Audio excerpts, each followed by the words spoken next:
ബോബി ഇതിൻ്റെ കയ്യിലേ ഇത് കാക്കപ്പൂ. കാക്കപ്പൂ ഇത് കാക്കയുടെ നിറമാണോ? അല്ലല്ലോ. ഒരു വയലറ്റ് കളറാ. ഇതിനെ കാക്കപ്പൂ എന്നാ പറയപ്പെടുന്നത്. അതെന്തിനാ? വല്ല ഔഷധം വല്ലതും ആണോ? ഔഷധമല്ല, ഇത് കണ്ണിന് ഇമ്പം. ഇത് നിറച്ചുണ്ടാവും. ഇങ്ങനെ പറമ്പ് ഇങ്ങനെ വാരി വിതറിയ പോലെ ഇങ്ങനെ ഇടതോർന്നുണ്ടാകുമ്പോൾ നല്ല ഭംഗിയാണ് ഒന്നിച്ച് നിൽക്കുന്നത്. ഇതൊരു കാട്ടുപൂവാണല്ലേ? അതൊരു കാട്ടുപൂവാ. ഓണത്തിനൊക്കെ ഇത് അത്തപ്പൂവൊക്കെ ഇടാനാണ് ഉപയോഗിക്കുന്നത്. അപ്പം ഈ പൂച്ചെടി വർഗത്തിൽപ്പെട്ടതാണോ? അല്ല, പൂച്ചെടി വർഗമാണ്. ആണ്. അത് കാക്കപ്പൂ. ഇങ്ങനെ അനവധി കാക്കപ്പൂ ഉണ്ടാവും. ഇത് ഈ പറമ്പിക്കൂടെ അല്ലേ? ഇത് ഈ പറമ്പിക്കൂടെ അല്ലേ ഒരു ഭംഗി. ഇത് പണ്ടത്തെ നമ്മള് പശുവിനെയൊക്കെ പുല്ല് തീറ്റാൻ പോകുമ്പോൾ കാക്കപ്പൂവൊക്കെ കണ്ട് ഇങ്ങനെ നോക്കി നിൽക്കാറുണ്ട്. ഇതിന്റെ ഭംഗിയൊക്കെ ഭംഗി ആസ്വദിച്ച്.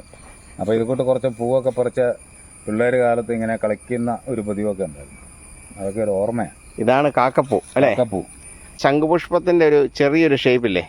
ശംഖുപുഷ്പത്തിന് ഇതിലും വലിപ്പമുള്ള പൂവാ. വലിപ്പമുള്ള അല്ലേ? വലിപ്പമുള്ള നല്ല ഒരു വയലറ്റ് കളർന്ന നല്ല ഔഷധമാണ്. കണ്ണിലൊക്കെ മരുന്നായിട്ട് ഒഴിക്കുന്നത് ശംഖുപുഷ്പം. വെള്ളത്തിലിട്ട് കുടിച്ചാൽ ഷുഗറൊക്കെ താഴാൻ എളുപ്പമുണ്ടെന്നാണ് പറയപ്പെടുന്നത്.